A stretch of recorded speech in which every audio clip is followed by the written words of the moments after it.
Welcome back to the Music Maestro Podcast with me, Dan Fisk, where we go behind the scenes with key players shaping the music industry today. Today's guest is someone who's made waves in both major labels and the independent space. She's the founder of That's My Jamm and former head of label management at Since 93 Sony Music. With over a decade of experience in digital marketing and label management, she's here to share her journey and insights.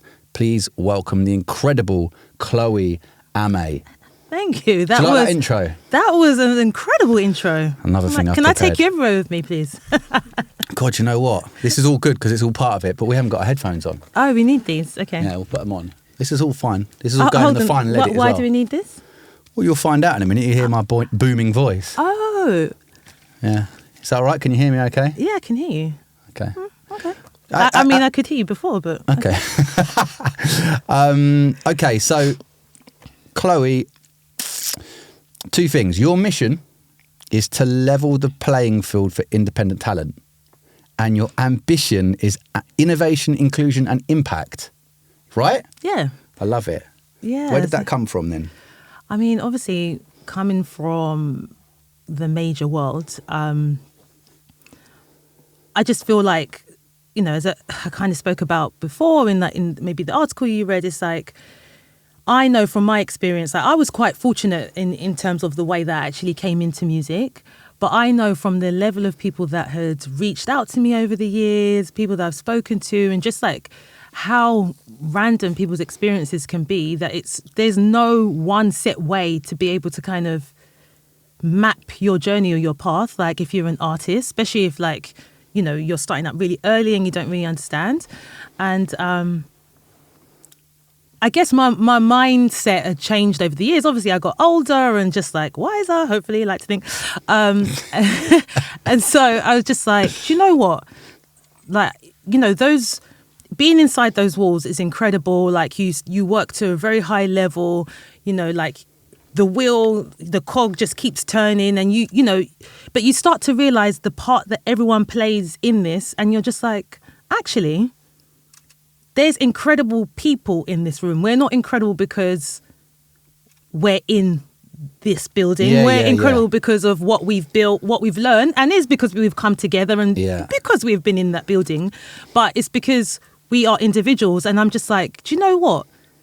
You can apply that outside of this, you know? And it just, just for a long time, I thought about like wanting to be able to help people. Obviously, when you're working for any company really, but when you're working in majors, obviously there's certain things that you can and you can't do. So it's really restrictive. But, you know, I've always given advice to people just, you know, from now, even like, you know, along the years.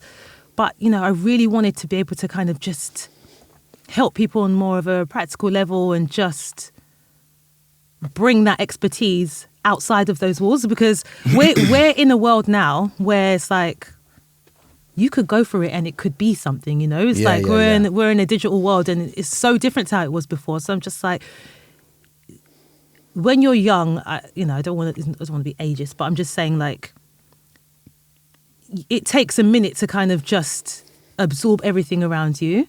But if you've got someone who's experienced who can tell you, actually, if you can think about things in this way, if you can go about it in this way, you don't necessarily need that major backing to be able to kind of just create those initial steps for your journey long term. Well, I mean, because for me, what you're talking about there, it makes me think that basically now we're in a place where anyone can win. Yeah, right. I believe that. And before, I mean, the flip of this is actually we were talking on possibly the last podcast and others, where one of the I guess, is it a negative or not? I don't know. I'm not going to say, but there is no barrier to entry, and like so. That what comes with that is large volumes of music every single day. The number that gets thrown about is 125,000 tracks a day onto Spotify. It's probably more now. It's probably going to be a lot more very soon. So that's a lot of tracks, and it kind of feels like too many. Whereas before, back in the day with retail, like Asda, Morrison, and shelf space, there was a limit on what could get put in front of people. So there is that kind of overwhelming amount of content that could be pushed out. But the flip of that from the positive is that, well, yeah, but now anyone's got a chance. Whereas before there was a limit to who had those opportunities. Would you agree with that or not? Yeah, no, 100% agree. And naturally, it's like when you've got that volume coming through, like some of it's going to be good, some of it's not. Yeah. But I guess it's like, would you rather sift through and find more gems or just limit it and be limited to only a few? Do you know what I mean? Like, as I said, like for me, it's like, I feel gutted, or I feel like so, like I said, an injustice that there's so many talented people that are just like looking and watching other people like follow their dreams, and they're just like, oh, how do I get in? What do I do? And it's like, now, as I said, we're in a world where if you know the right way to navigate it, you've got someone who can help you steer that and understand it a little bit more. The world's your oyster, to an extent. So I guess you've got a chance of winning, whereas before that chance might not have been available. Right, exactly. Okay. You've worked on some serious campaigns, and I'm going to touch on a particular one, Cat Burns Go, a bit later on. But you've worked with artists like Beyonce and Tyler and Pharrell, right? So, you know, you've got a wealth of experience, right? And I guess it's proven from your career, and I guess with what you're doing with That's My Jam, and we'll dig deeper with all of this. But let's talk about. I mean, I want to go back to education. I'm looking at here a degree in digital and lens media at University of Hertfordshire. Yeah. How did that come about? Because from what I've read, you've always had this passion for music. So how did that link to that, or was it you just what were you doing? So I've always had a passion for music on a personal level. Yeah. Like, it's just, my life is soundtracked. But when I was studying, or, you know, from early days, I wanted to be an art director. I wanted to work in advertising, but I just wanted to do something really creative. And so I studied that at university, and it was a combination of studying films, making films, building websites, photography, all of that, like really like creative practices. And when I left uni, I started out in an advertising agency, and that was kind of my route through to music. This Conrad? Yes. Okay, cool. Yes. Yeah. But so I started out at Conrad, I was a marketing exec when I started out, and that was doing everything from like outdoor, above the line, below the line, all of that. And then as I progressed at Conrad, I moved into a digital role. And then so Conrad was more of a local agency. It was like in North London. I grew up in North London. And it was a great like stepping stone. I learned so much there, and like made some great friends there. And then naturally I wanted to progress. I moved to Starcom Media Vest, more like central, much bigger agency, and I was working across labels, so like helping run their marketing essentially. Right. And I think that's what exposed me more to music. On the side, while I was working at Conrad, I was a photographer. So I was doing weddings, but I was also like a personal photographer for an artist. Yeah. So he was supporting like artists like Genuine, Joe. So I was immersed a little bit in the music world through my photography. So that was great. But I never thought about like the other side of it. Like how can I get into it? Because it just seemed like there's this amazing thing that's just happening, but you don't feel like how. I never thought about how I can kind of be more integral within that. Yeah. Okay. Yeah. So we're at Starcom here. Conrad, you did 4-ish years. Mm-hmm. Looks like Starcom, you did a year. Just over a year. And then Live Nation. Yes. Right? So biggest concert promoter in the entire world. That's a big deal. Yeah. What were you doing there that was different to what you're doing at Starcom and Conrad? So it was more digitally focused at Live Nation, and it was It was, oh goodness, I'm trying to remember. So it was search engine marketing. So it was basically everything to do with YouTube, Google, just like overall ideas in terms of digital marketing and marketing, essentially. Okay, so let me ask you the question there, because I've asked this before. Digital marketing. Mm-hmm. What's the difference? Now, there isn't really much difference. Digital marketing is marketing, but then I guess in terms of music or the label setup, essentially, it's like the names change, because you used to have like product managers. Yeah. But then it changed to marketing managers. And for me, product manager is like you're that central person. You're pivotal to kind of all of the teams, because they feed into you and you kind of push to make things happen. Obviously, they do. Like, they've got their specialisms and, they're amazing in their respects. But you're that central person that kind of, just keeps everyone informed of what's going on, helps drive it forward, essentially. Yeah, I mean, we had Amy Collins, who used to be at Ireland. She's now set up her own thing. And she referred to, I asked her this question. Yeah. And she said she prefers the term, even though it doesn't exist yet, as brand manager, but basically looks after that artist's brand. But as you explained, the centre point for everything that happens with that artist, which I thought was a really tidy way of explaining it. So Live Nation, did you have to work on were you working on concerts or for particular artists, or how did it work when you were doing your thing there? Essentially, at Live Nation, it was quite a small team there. So it was like all of the artists that Live Nation were looking at. Everything. Right. Yeah. And there was like comedy as well. Yeah. But yeah, it was like Jay-Z, Kanye, like there was, everything that they were promoting, we were across in terms of the marketing. And there were times obviously where we would collaborate with the labels naturally, or just management teams, but it was just, dependent on what was happening. But it was, I would say, at Live Nation, it was very creative, but it was very much sales focused. And it's the same at labels as well. But I guess at labels, when you're much closer to the artist, you're helping build that brand. Whereas essentially at Live Nation, even though there were aspects in terms of like pushing the brand, Live Nation and Ticketmaster, when it came to the artist, it was more about like what creative stunts or what creative campaigns could you come up with to drive the sales. Sell a show. Exactly. Yeah. Okay. So then how did you make this jump from Live Nation to effectively, Sony, right? Yeah. So there was someone who I worked with, Ebony, incredible. And I worked with her at Live Nation. She left. She had worked in labels previously. And then she left and went to Sony. And not that long after she was working there, she headhunted me, essentially. She was just like, I need you to come and work on my team. I think that sounds so impressive when you've been headhunted. That never happened to me. I did my thing, but I never got headhunted. What is headhunting?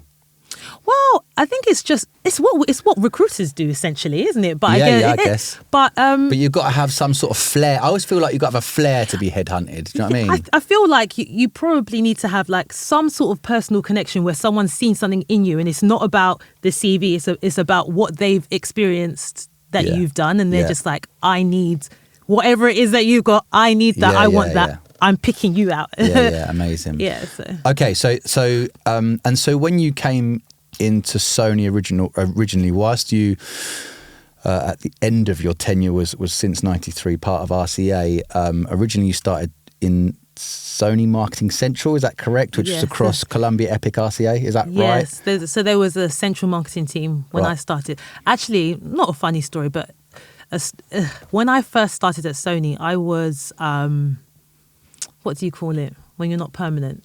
Not freelance? No, it's not. I know what you mean. It was basically on like a contract, a temp contract. Yeah. And that was like the crazy part, because obviously I was at Live Nation, I was enjoying it, and then it was like, we want you to work here. Oh, but by the way, it's like it's temporary and it's probably going to go into something long term, but there's no guarantee. Yeah, there's no guarantee. So it was just like, damn. Okay, so this is, I guess, a risk for you then. Yeah. One of your first of many, but this is a big jump for you, right? So you took that.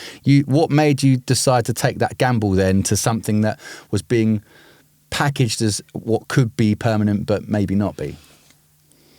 Just looking at I don't know. I just didn't want to have a regret. And I just thought, you know what? It's like the thought of being able to work more closely with artists and help build their brands and work more creatively. I just thought, even if I do that for 3 months, I don't know what will happen next, but I feel like I'm a person who will find their way. Like, I know that I'm not going to be like, you know, sitting in my bedroom and not, you know, being proactive. Like, and I just thought to myself, you know what, I'll just keep having the conversation. And if it's feeling like it's not going to materialize, I'll just look at my other options. But I mean, I will admit at that time I did have a mortgage, but so that's the main thing I was worried about. Yeah. But I didn't have kids or anything, like no other dependents. So I just thought, you know what, take a risk. Just go for it. Yeah, if you don't, just do it. Yeah. Okay. Why not? So then explain, because I mean, I'm not sure. Nowadays at Sony, let's say, they've got their individual labels that sit under Sony Music Group with their individual marketing teams, etc. So, but at this point, it was different. At this point, it was different. So it was a central digital team, right? Essentially. So there's one team, and then we would work across the labels. So Columbia, RCA, and Epic, right? And I think when I was promoted into RCA, that was kind of the start of like having digital people within the label solely. So that was the start of rolling that out. Because now there is no central digital teams. Okay, so this was, I don't know, roughly a year, I think you were doing this in central marketing?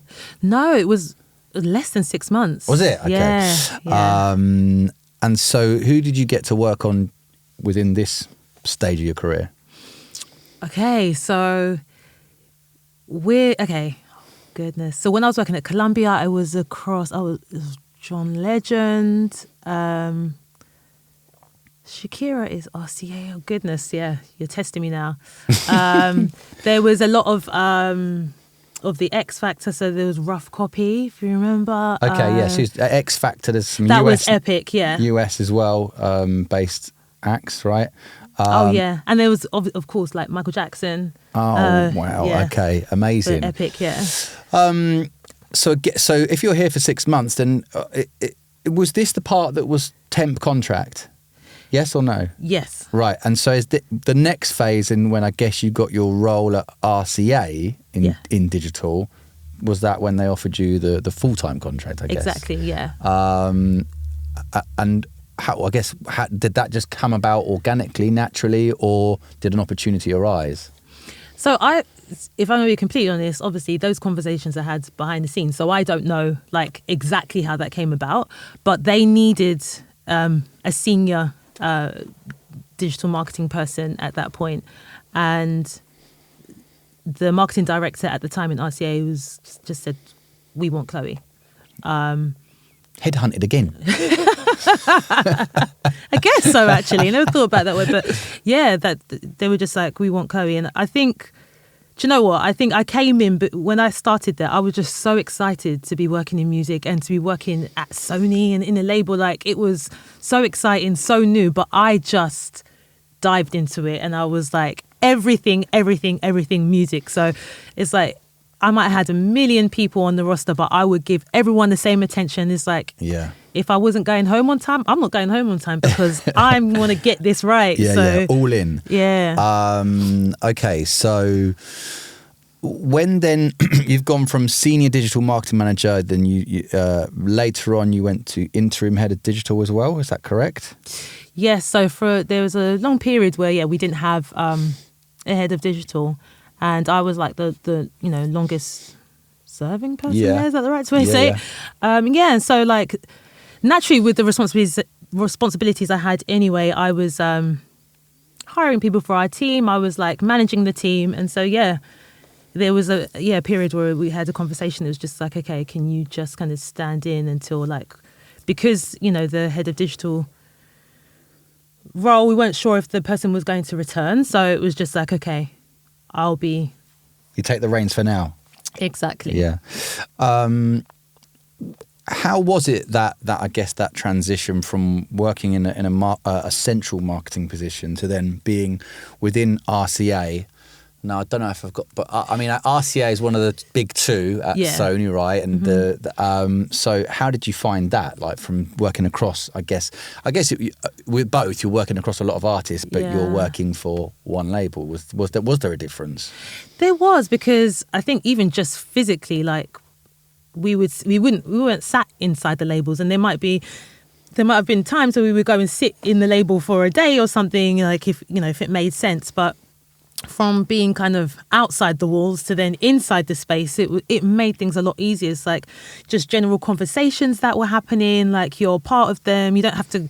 This time it was like we were upstairs and downstairs, so you didn't have to go up to ask questions, and it made life easier because I had to go to Epic, Columbia, and RCA label meetings, and it's just like it's a lot of meetings. Yeah.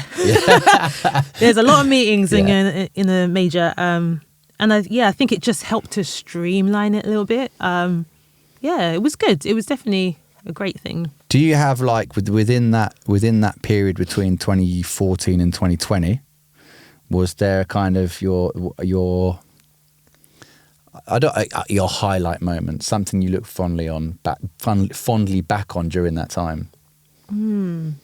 Yeah, there's loads. I think so. In that time, I got to honestly, like, RCA has got an incredible roster, and when I was working, even when I stepped in the Sony building, I was just like looking at that roster. That's my childhood. That's my personal taste. Mostly, I was just like, this is not work. This is like yeah. But yeah, it was. I think one of the moments was being in a room with Snoop. Wow. That was like surreal, because literally everything you see like on the screens is what he is. Yeah, he's authenticity personified, right? Yes. Yeah. Literally. Yeah. And it's even down to like he couldn't come into the office, or wouldn't come into the office because he couldn't smoke. Quality. So it was we found another place like where they would kind of allow it under the radar.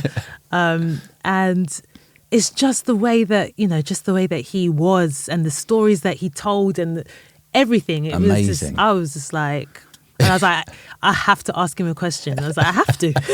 Did you? Yes. What did you ask him? Oh. What did I ask him? Because he was like, it was almost like he was talking about, he was promoting the album that was produced by Pharrell, and that was the first time we were going to hear it, so he was playing it to us, but he was talking us through it first. So I honestly, I can't even remember the exact question I asked, but I was just thinking, don't sound like a fan. We're all like music professionals, don't sound like a fan. So who else have you brushed shoulders with at that level? Oh, obviously Pharrell. Oh, goodness. Chris Brown. Wow. Alicia Keys. Oh, there's so many. There's so many. I don't want to name drop. I'm just like, I forgot. There's so many of them. But who would you say is that level? Jennifer Hudson, J. Cole. Wow. Yeah, amazing. Yeah, incredible. Amazing. So then since '93 comes along, right? Not exactly, No? Because since '93, before I started officially as like head of label management, since '93, they were already under the RCA umbrella before that. Yeah.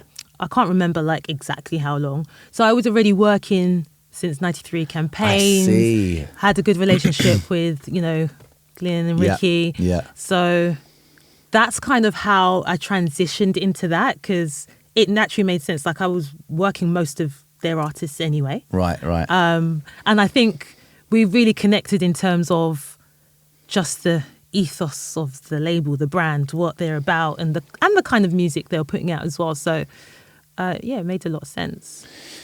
3 years here. Was there any particular campaign on? There is one particular that I want to touch on. Cat Burns Go has probably got to be one of the highlights, if not the highlight. Definitely. I'm going to come on to that in a bit, though. So, what is it we're talking here? 2013 to 2023 at Sony. Yeah. 10 years. Yeah. It's a good stint. It's a massive stint. So then you make this bold move to leave Sony and start your own thing. That's My Jamm. Another brave move. What made you decide to take that massive leap? Do you know, I think it was maybe a long time coming. I'd been wanting to do it for a while.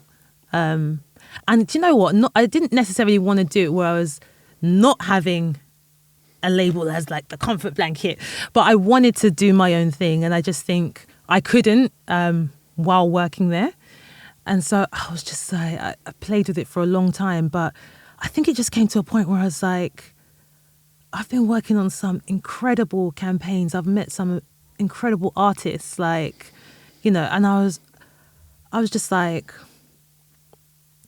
when will I reach my ceiling? You know, and and it's like, I could look at, okay, what my path could be at a major, or I could think, I was starting to just feel like, if I'm just being completely transparent, it's like, I've worked so hard for so long helping other people chase their dreams and seeing amazing success. And yeah, it's great to like, you know, to be able to pat your back, and look at the great campaigns and the achievements and the sales and all of that stuff. But it's like, that's great. And that's great for them as well, mostly. Yeah, definitely. But what about what's like really in here that keeps saying, this is what you want to do? And I was like, do you know what? I've helped people follow their dreams. It's like, you've got to do that for yourself. You owe it to yourself to just try and do that for you. So your dream then was to do your own thing, right? Yeah. Right, okay. So that was nagging at you, or not, maybe that's the wrong word, but yeah, no, it's right, yeah. And then you just basically acted on that, right? Yeah. So That's My Jamm. What is That's My Jamm? And where did the name come from? So, it's so funny because I had the name written down for a long time. So I don't know if anyone will. I used to listen to when you used to go out like raves or things like that. I used to get CDs, or I was a big CD person, and there was this mixtape. Actually, it wasn't someone that gave me a CD. I bought it. Edmonton Green, if anybody knows, North London, and it is called Breakdown Mega Mix. Yeah. And there was, I think there's Breakdown like 1, 2, or 3, and there was one of them where they took apart from a song, and then I won't reenact it, but they took apart from a film, and it just says, "This is my song." Yeah, and that when I used to listen to that CD, I used to be always like sing or scream that bit. But this is my song. That's My Jamm. Right. Yeah. And so it kind of just evolved from that. Right. Like, so Jamm was like, for me, it was something that was like a nod to my heritage, being Jamaican, but it was like Jamm for me could have like so many different meanings. It's like, that's my jam, that's my song, or like your jam could just be your thing, what you're into, or you're like, it's just like, that's my, it's not a word, it's just that's I get you, okay. Yeah, so that's where the name came from. Yeah. But explain what it is.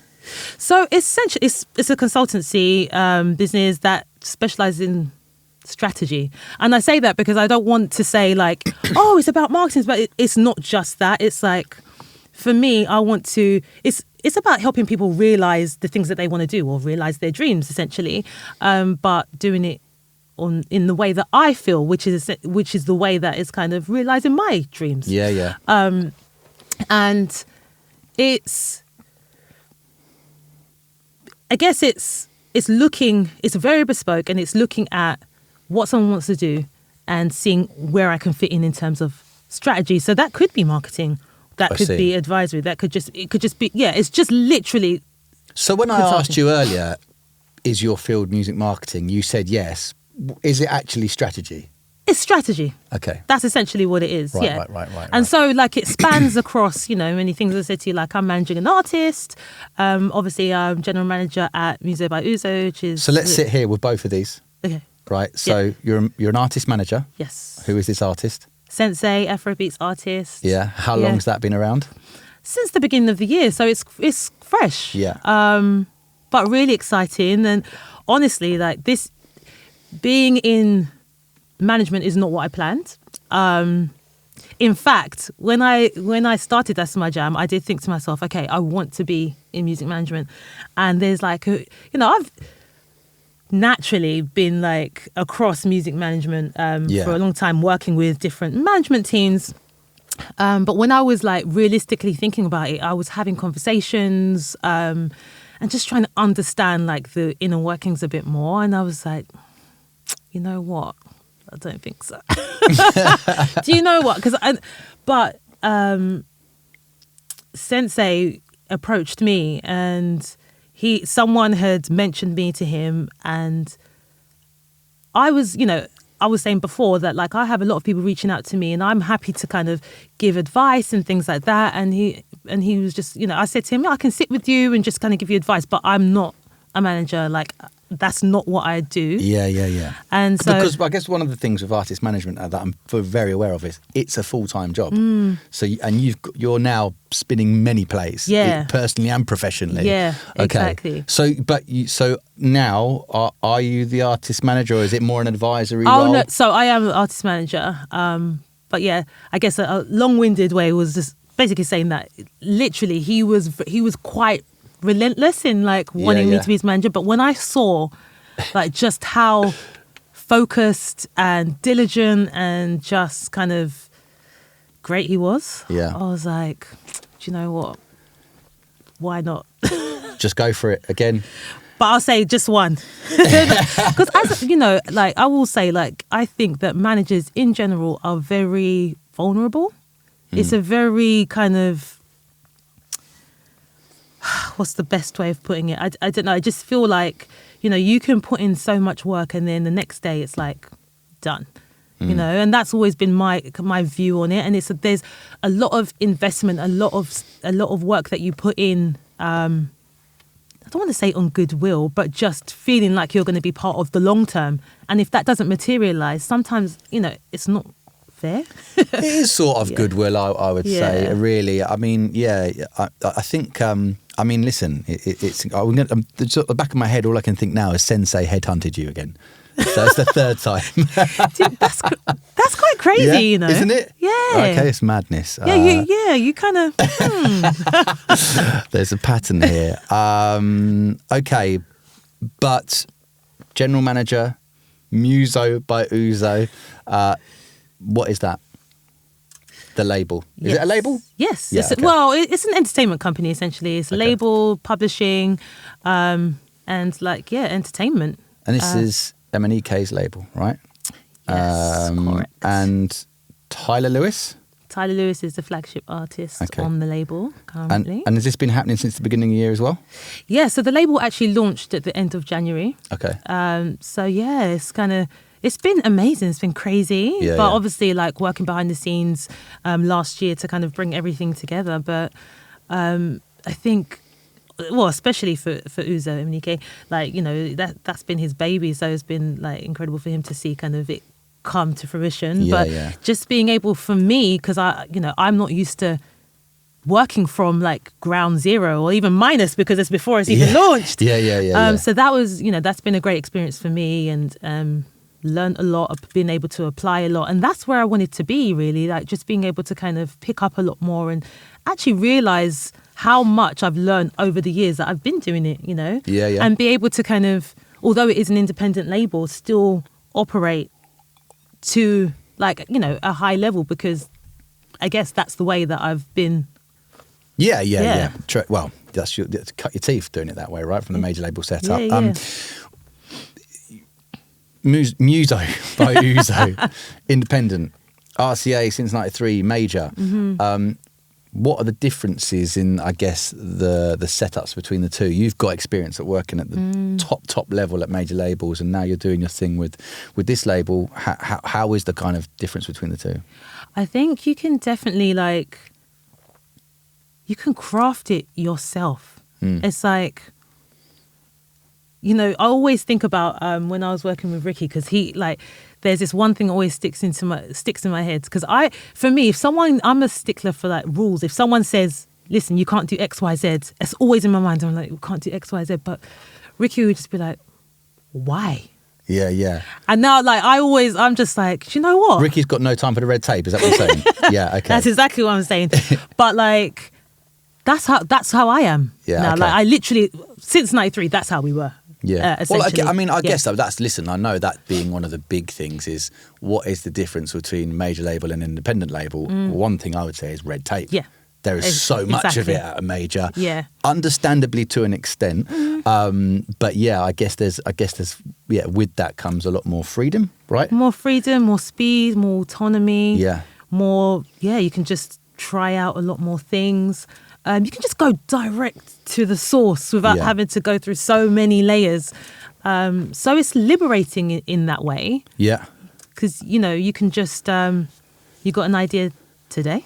By the end of the day, it could be something. Yeah. Okay. So when let's go back to your mission to level the playing field for independent talent. Presumably this sort of feeds into that, right? Yeah, 100%. And when I say talent, I don't just mean music artists. Like, for me, I'm like, even working with Uzo on realizing his label, launching his label, like that's what it's about too. Yeah. But then obviously being able to work with Tyler and try and go about things in the way that, I see fit, but in the way that, is a collective, a collective partnership on how we want to move things forward. Just allowing the artists, management teams to have a little bit more visibility than what I would be used to being told to give, essentially, when working at a major. But so that you're working together like as a real partnership. Yeah. And I think it's really important for management teams and artists to understand certain things, especially when it comes to campaigns, like spend, all of that stuff. I feel like it's really important for them to understand. But I've definitely found like in this, communicating about the reasons why we're going about things in a certain way, talking in minute detail about certain things. I'm not, not to say that at a major, there's just there's so many different people to speak to that it's hard to be able to go into that level of detail. Yeah. But with this, I guess, because you are one person in so many different spaces, it's easier to be able to do that. Mm-hmm. So, it's just, I think like one of the big differences is like, obviously a lot less people. Yeah. But you've got there's so many plates to spin at both. But because you're focused in one area, like, or less artists, should I say, it feels manageable, even though there's more plates. Yeah. With the major, it's like, okay, you can give that to that person, you can give that to that person. So it's just like, Okay, incredible. So digital marketing historically has been your thing throughout your career. How have you seen the landscape change over the last decade? I think it's really like tapping into what we were speaking about before. It's like, obviously, digital platforms, we can't hide from it. TikTok is like, is really like transformed the landscape. But generally, what I would say is that it's opened up the playing field for everyone. And when I say everyone, it's like before, like back in the day, artists used to be like real pioneers in terms of like, if you want to drive a message home, you're going to go to you're going to look to an endorsement deal with an artist. You're going to, look at those sort of things. But essentially now it's like, well, if a nobody, I want to say nobody, but like if someone who hasn't got that kind of status has grown a decent enough following. Yeah. And so, totally. and so now you're battling with not just like your competitors in terms of like who's like other artists and other releases. You're looking at people who are just generally creating more noise. So you've got to battle through a lot more. And so that has made it more challenging, but it's created more opportunity as well. Yeah. Essentially. I guess looking at how valuable those opportunities are is like one thing. It's funny because I saw a skit the other day and it was like someone was saying, what was it? It was like an ad, but it was a skit, and it was like, oh, well, for £3,000, you can have one post, one story to my 150,000 followers, something like that. And they were like, and the business manager was like, okay, and how many sales did that get me? And she's like, sales? And literally is like, that sums it up because like when we first started working with creators and placing things, it's like, it felt quite sensible, but I think that's because no one kind of knew like how it would go. So it's like experimental. But then I think creators started realizing, hold on a second, like, first of all, we've got power here and there's a way to make some good money. Yeah. And sometimes when you just like with labels, when you want something to move, you will throw money at it. And if you think that is the trending thing, that's the hot, you're going to throw money at it.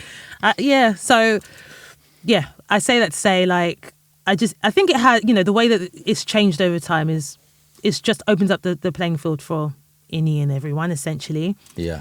It brings its challenges, but again, like it brings so much opportunity, and it's just about looking at that and embracing it, really. Okay. TikTok on that leads me to a campaign I've wanted to speak about when I'd queued you up as a guest, and that is Cat Burns Go. That has to be one of your highlight achievements.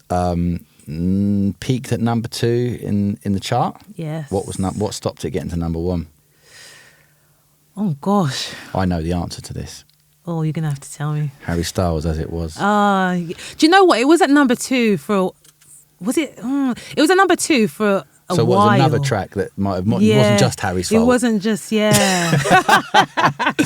But I mean, so we've got number 2. There was a Sam Smith version, a Music Week award, but this all, I guess the TikTok Live thing is where I wanted to go, because it was an industry first. Yeah. Let's talk about this campaign. So I think like with Go, like, the incredible thing about it was, if we just go back to, because this is all about Kat's heritage in the sense of how she came up, and she was, lockdown, she started doing TikToks and she grew her following quite quickly doing that. Obviously, very talented, amazing artist, and when Go started to we saw that it was starting to pick up. It wasn't even because we were pushing Go. Go was previously released like maybe a year before it started picking up. Yeah. And it wasn't released by us. So and we were pushing a different track. And it was just something that was personal to Kat. And that was getting some good traction. And I think when people were starting to discover Kat through that song, they then looked at her catalogue and just absolutely loved Go. Yeah. And because Kat had naturally built her platform on TikTok, our thinking was, because the track was building on TikTok, we have to solidify those connections. So listen to the followers, listen to what they want, and just act in real time. So we had to be proactive but reactive. Being reactive was a massive thing. If we saw that people were saying a certain thing or wanted a certain thing, we would follow that. We would go with that. And I think that's what really was like the winning formula for the growth of that song.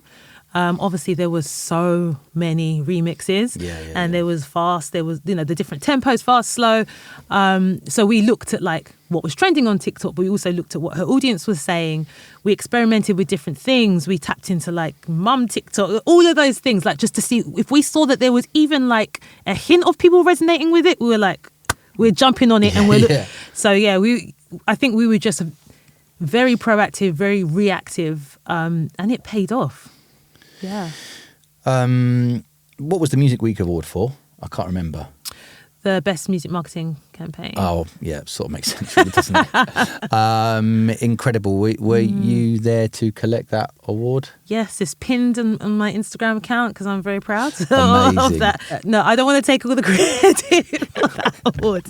I was up there to collect the award with Nima and Hannah as well. Okay. Yeah. Quality. I'm going to move on to mental health and well-being. you've previously highlighted the importance of it in the music industry. How do you think labels and managers can better support artists, especially the ones that are just starting out? Yeah, this is a really important one. And I wish I had the answers. Yeah. I guess, there is a lot of movement now in terms of addressing that and supporting artists. I will say, like in the last couple of years when I was at Major, that was really being addressed. And Elton, who's a friend of mine as well, who works at Sony, is like director of mental well-being. Yeah. That is not the official title, but yes, that's his capacity kind of. Sorry, Elton. He was incredible, honestly, and it opened my eyes to a lot of things. Although I think just on like a base level, we all knew that, we came across artists that we saw weren't right, and whether it's like, not a great relationship with certain substances, or whether, there was like certain anxieties with even public appearances or things like that. It's just many things, but it's like, we're not trained in that way. And, that's the thing. It's like, as a collective of music execs, we're not trained in that way. So it's like, what do you do to kind of counteract that? So I think it's just trying to be at the forefront of it. For me, I feel like it's great now, like when you're looking at new artists, you let them know that help or that facility is there if they need to tap into it. But I do feel like maybe it needs to go a step further and just like having regular check-ins, which might be happening. Even if someone seems like they're fine, that assumption shouldn't be made, because especially when you're young, there's a lot of things, and you're just coming into it, there's a lot of things that you might not understand. And I've come to realize that some artists will just accept certain things, and they might be questioning things in their head, but they don't say anything. And it just kind of builds to a point where it's like, they can't take it anymore, or they're really frustrated by it. So, just keeping the conversation up. But there's so many things that can come into it, because it's, when you say mental health and well-being, it's like there's one side of it where it's like education, because do we get artists who are new and coming into it to look at like maybe the path of certain other artists that might not have gone in the way that is ideal, and just look at some of those issues and how it could have been managed a little bit differently, just so that they can understand and maybe start to recognize some of those feelings early on. Or like, it's really difficult, but it's like, that's one side of it. It's like education, understanding that if you're a musician, it's not just the music that is part of it. The X Factor is X Factor for a reason. Yeah. Because it's like, it's like, what charisma, or even if you're not charismatic in that way, it's like, what are you bringing? It's like, it's the brand. You are the brand. Yeah. So whether you can sing, there's some artists that they're just studio artists, they can't sing. Yeah. But it's like, what is your package? What are you saying? And let's not run away from it. Like, your social media platform is going to be important. Like, it's that's your currency in this age. Like, that's just how it is. And it's just understanding that, you might be in the studio, but you also need to be present, like, digitally. Yeah. And you have a team around you to support you with that. But if you want this to work and you want it to be successful, it's got to be authentic, which means that you have to drive it. You're the boss.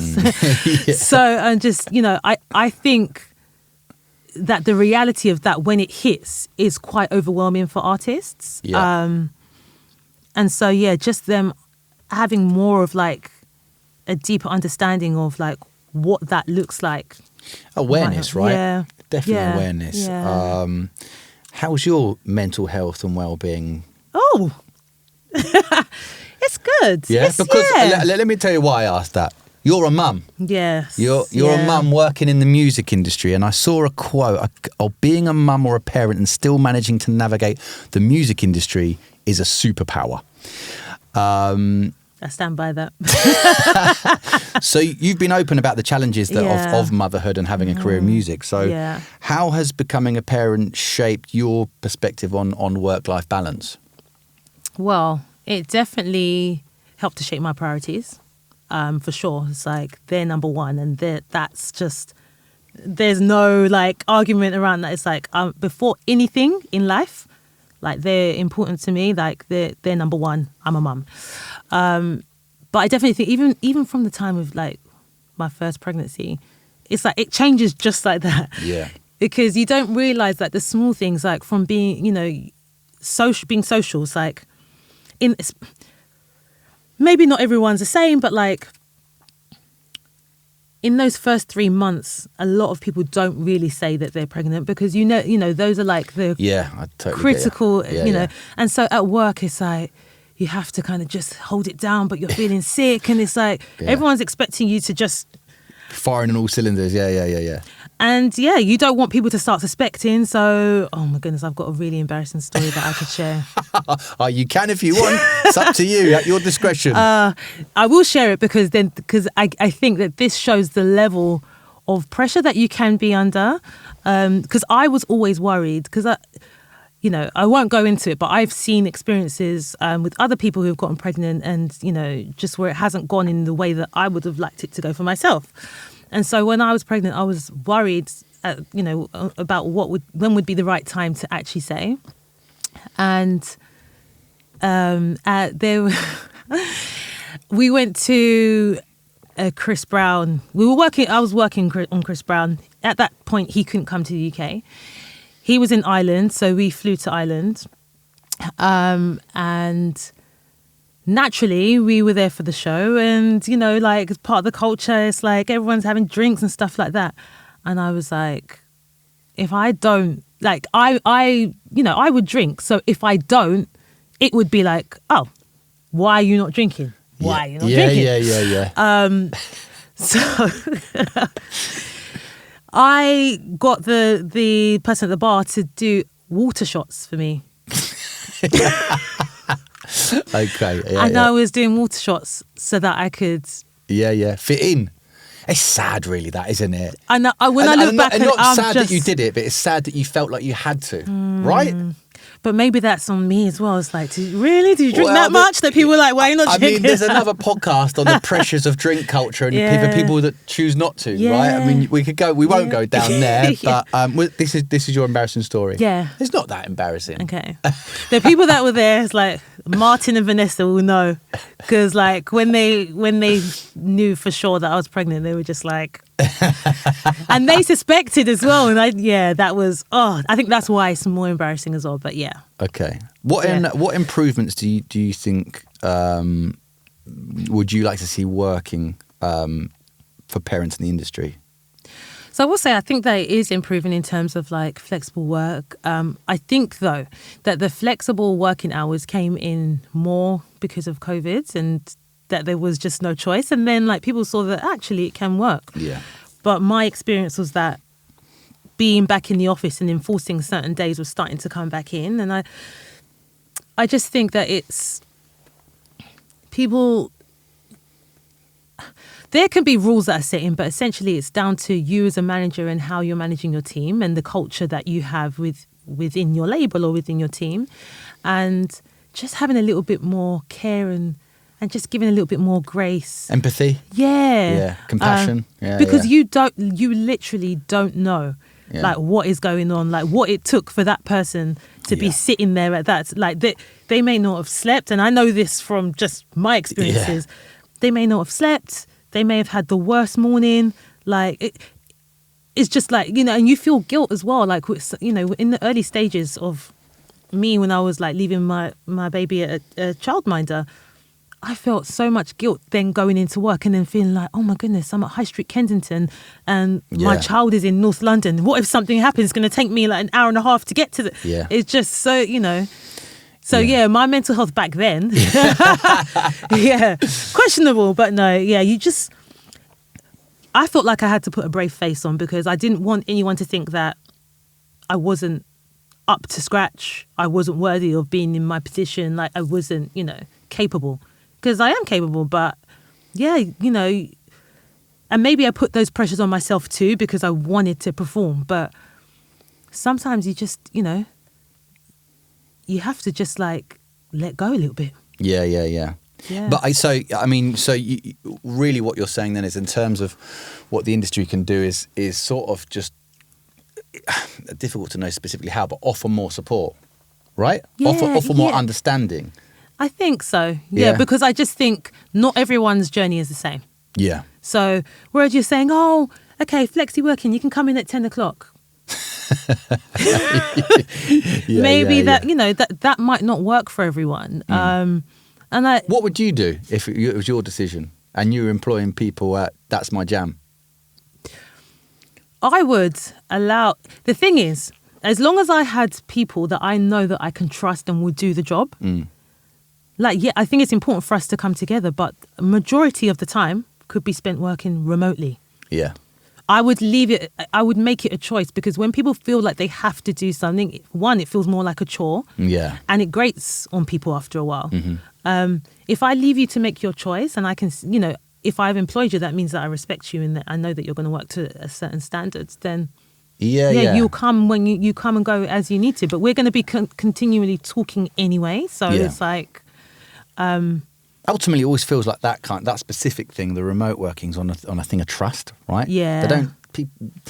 Employers don't trust employees to do the job. But if you don't trust them to do the job, then we'll fire them, right? Yeah. As in, because if you don't have that trust, then do you see what I mean? I get you, but I also get it as well, because it's like, you don't know what people are doing. Like if it's a nice day, it's a sunny day, you send an email and they take 2 hours to come back, you're like, yeah, that's fair enough. But then they're not doing the job in that instance. But then you don't know if they are. They might have been busy doing something else. I think that it kind of just leaves a little bit. It makes you feel a little bit on edge, like when you're not quite sure. As an employer or an employee? As an employer. Right. Because I get it. Like if it was, if I was employing people and I couldn't really see what they're doing, like, yeah, you can have that trust. I can trust you implicitly, but then if you're taking a little bit longer, and it's something that's urgent, you just don't know. I don't know. I do get it. I do understand. I'm sort of playing devil's advocate. However, I do believe there is a trust issue. Hence why I believe there are a lot of companies outside of music and inside music that are moving back to more working days in office than the kind of hybrid thing. Yeah. Which is a shame. Anyway, we're near the end. No, we've got a couple more questions, but we're near the end. What I want to touch on is advice for women in music. As a black woman leading in a male-dominated industry, what advice would you offer to women who want to break into the music industry, especially those from underrepresented backgrounds? What I will say is, like you say, male-dominated industry. It's like, I guess it's a white male-dominated industry. Yeah. Like if we're real, because you're saying there's a black female. Advice I would give is, to other black females is, although it might be hard, I will say it can be hard. Try not to feel like a victim in some senses, and be intentional about what you want to do, what you want to achieve, and look to get there. And the way, in my experience, I've kind of just coasted, because I've always thought to myself, you know what, if you work hard and you just get your head down, like your work will speak for itself, and but that isn't the same experience necessarily for people. And, I do feel like for us, you essentially kind of do need a champion in some ways. And I think lean on the network you've got. Reach out to people. Don't feel any way about that, like we are here to, support each other. And it doesn't have to be another black female you reach out to, but someone who inspires you, who you can get, something from, and just have real conversations. Someone who you identify with, or, who you respect, who you feel will give you that time, be yourself. Look at places where you feel good and where you're celebrated, not tolerated, as they say. Because honestly, that will make such a difference. Where you feel like you're comfortable in your own skin, you can speak on the things you want to speak on, and you've got the knowledge. And don't get me wrong. Like, you have to work hard. You have to do your research. Look, as I said, be intentional. So do your research. Be about what it is you want to get into, and network as well. networking is probably the most important thing. And I think that's why it can feel like a bit of a cliquey industry, because it's like, oh, this person knows this person. But yeah, they when they first started, they didn't know anyone. Yeah. So you got to start somewhere, and it can be a little bit daunting. It's like, just do it. Yeah. Just do it. Don't think about it too much. Just do it. Yeah. Because you have one conversation leads to another conversation leads to another. You just don't know, and people generally, want to help. So, I would say whilst there's, generally the music industry is full of, good people, right? Yeah. Well, so what I've took from that is be yourself and network hustle. Yeah. Would you say?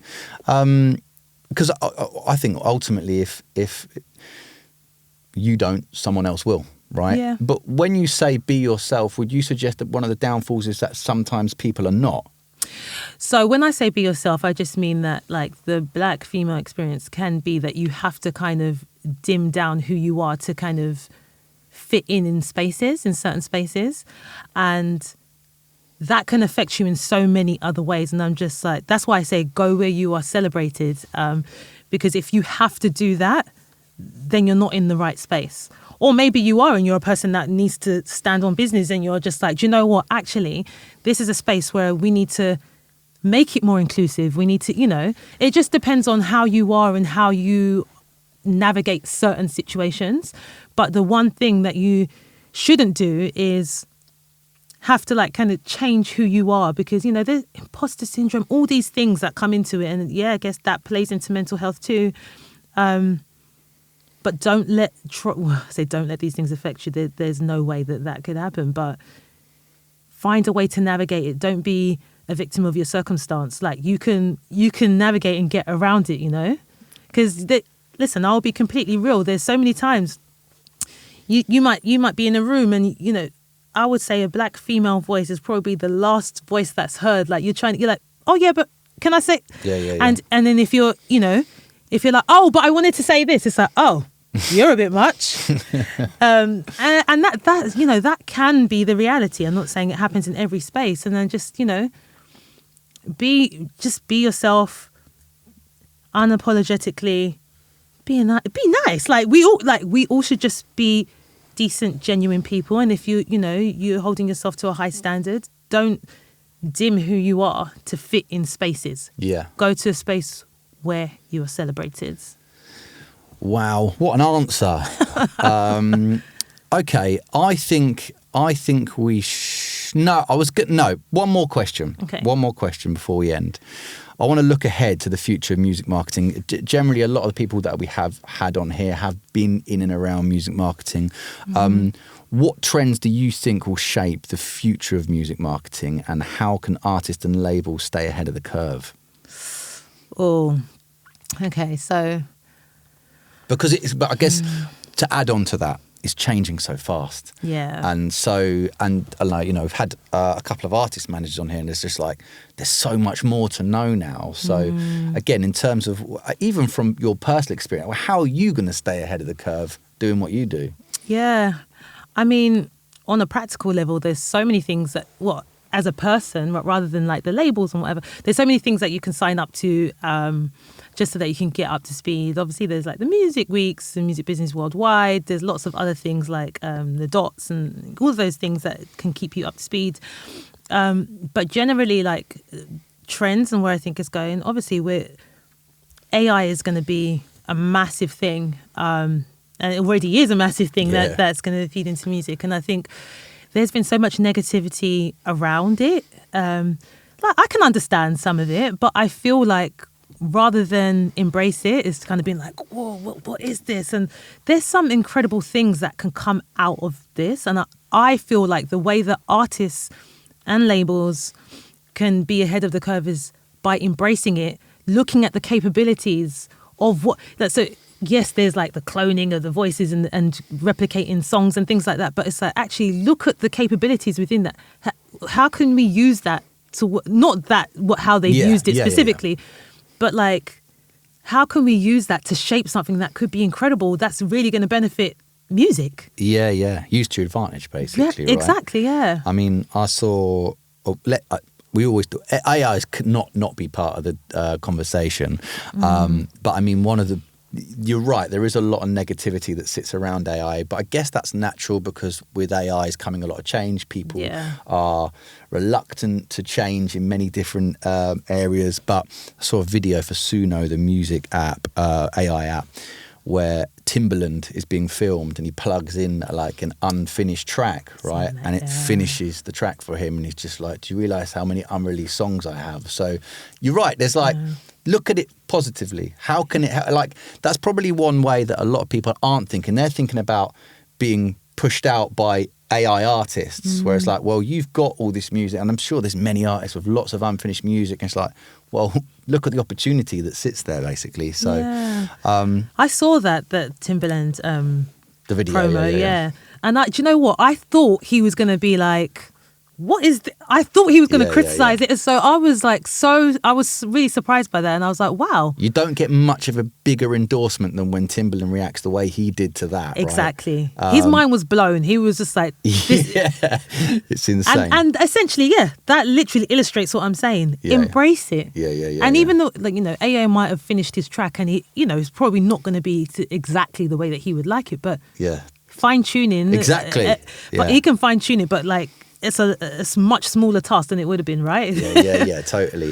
Okay, Chloé Ameh, thank you so much for coming on. I think, you're obviously doing some wonderful things with That's My Jamm. Thank you. Thank you for having me. And look forward to the future for you, mate. Thank you. Nice one.